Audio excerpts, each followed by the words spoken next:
Assalamualaikum warahmatullahi wabarakatuh. Alhamdulillahirabbil alamin.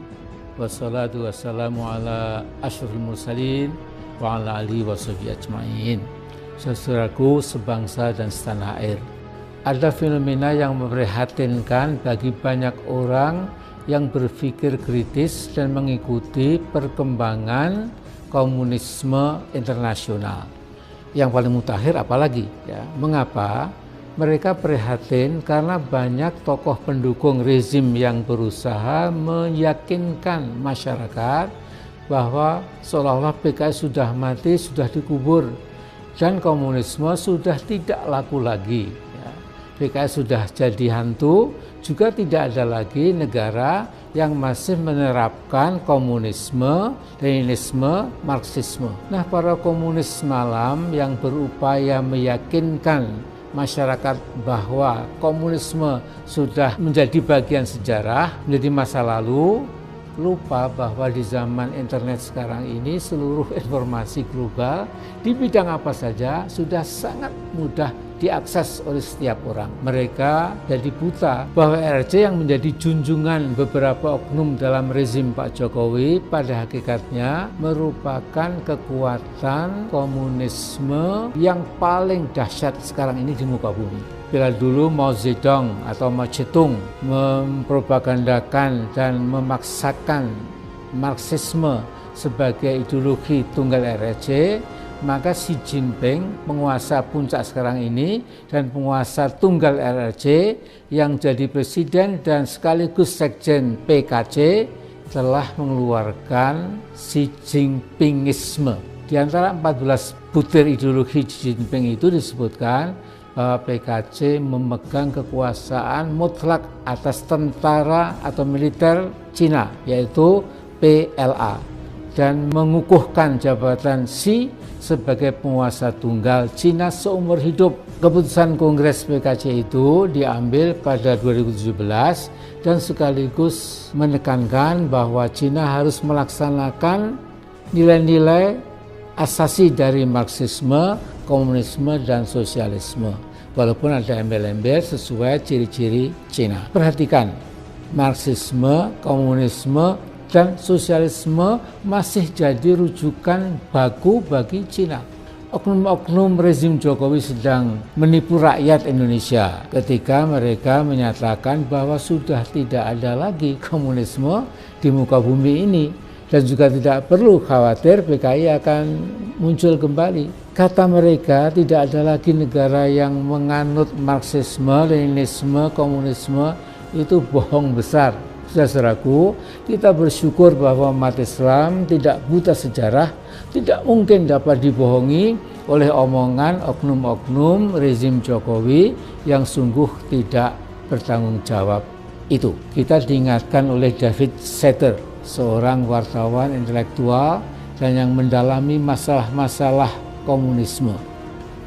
Dia menulis bahwa selama 100 tahun 1917 sampai 2017 kaum komunis telah membunuh sekitar 100 juta orang yang dipandang sebagai musuh komunis. Lebih terinci lagi adalah temuan yang cukup otentik dari seorang guru besar yang mengajar di Universitas Indiana, juga di Yale dan Universitas Hawaii, bernama Rudolf Joseph Rummel.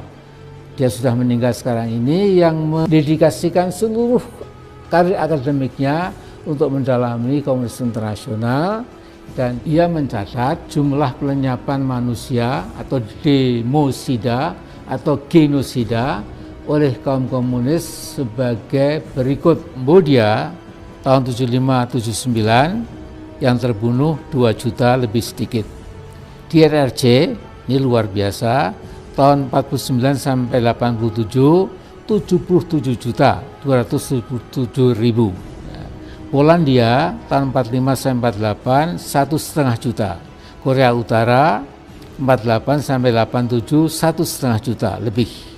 Vietnam 45 sampai 87 1,6 juta. Yugoslavia tahun 44 sampai 87 1.072.000. Uni Soviet tahun 17 sampai 87 61 juta.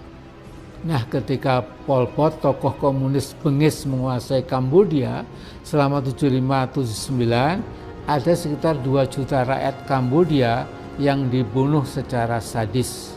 Bahkan untuk menghemat peluru, musuh-musuh komunis itu dipenggal kepalanya pakai kapak. Jumlah yang dibunuh itu berkisar 25% lebih dari seluruh jumlah penduduk yang mencapai 7,8 juta. Masya Allah. Ya. Akankah kita biarkan Neo-PKI bangkit dan kemudian mempraktekkan keberingasan dan kebiadaban yang khas komunis yang akan menyasar seluruh orang yang dianggap anti komunis?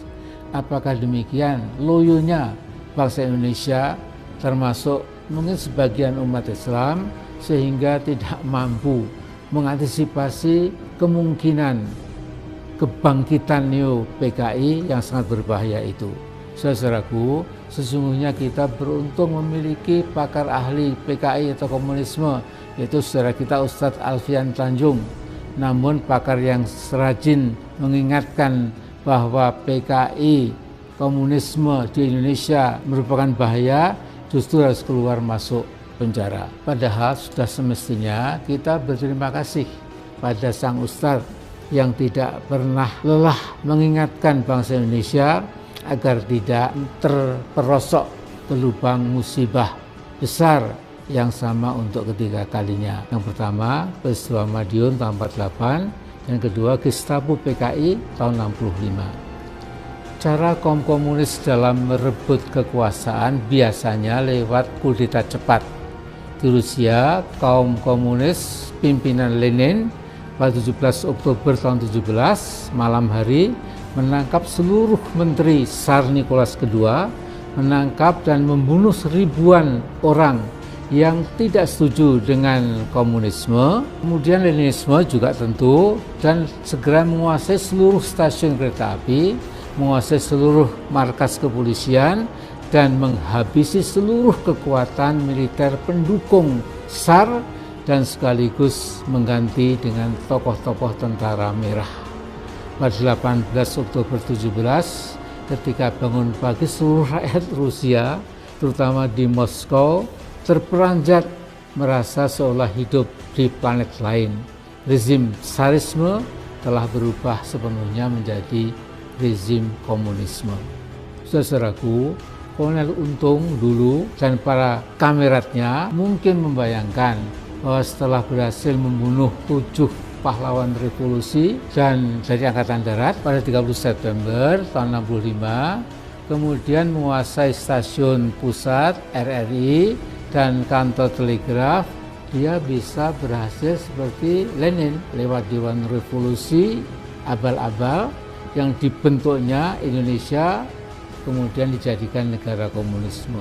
Alhamdulillah yang Maha Kuasa dan yang Maha Esa masih berkenan melindungi bangsa Indonesia. Alhamdulillah.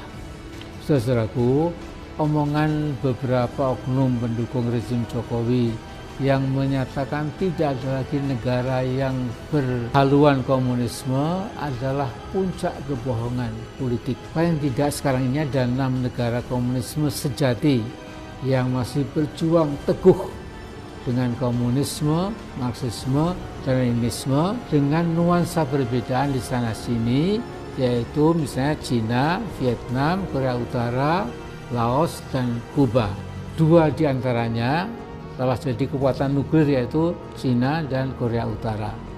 Dan jangan lupa, Cina makin lama makin jadi kiblat ideologi politik dan ekonomi buat rezim Pak Jokowi. Sementara Rusia yang ke-6 mengalami kambuh massal, mereka nostalgia kembali ke komunisme. Saudaraku, kekuatan-kekuatan komunisme malam di Indonesia dengan difasilitasi oleh sebuah partai besar di DPR, dan berkoordinasi dengan rezim Pak Jokowi, membuat rancangan undang-undang haluan ideologi Pancasila HIP yang seperti kita ketahui telah memantik reaksi luar biasa luasnya dari kalangan umat Islam. Kita saksikan sebagian besar umat Islam yang merupakan mayoritas bangsa Indonesia telah bersikap seragam cabut rencana undang-undang HIP titik. Umat Islam dengan pengetahuannya, firasatnya, dan pengalamannya berkesimpulan bahwa di balik rencana undang-undang HIP itu adalah strategi comeback-nya PKI dengan dukungan utama dari Partai Komunis Cina.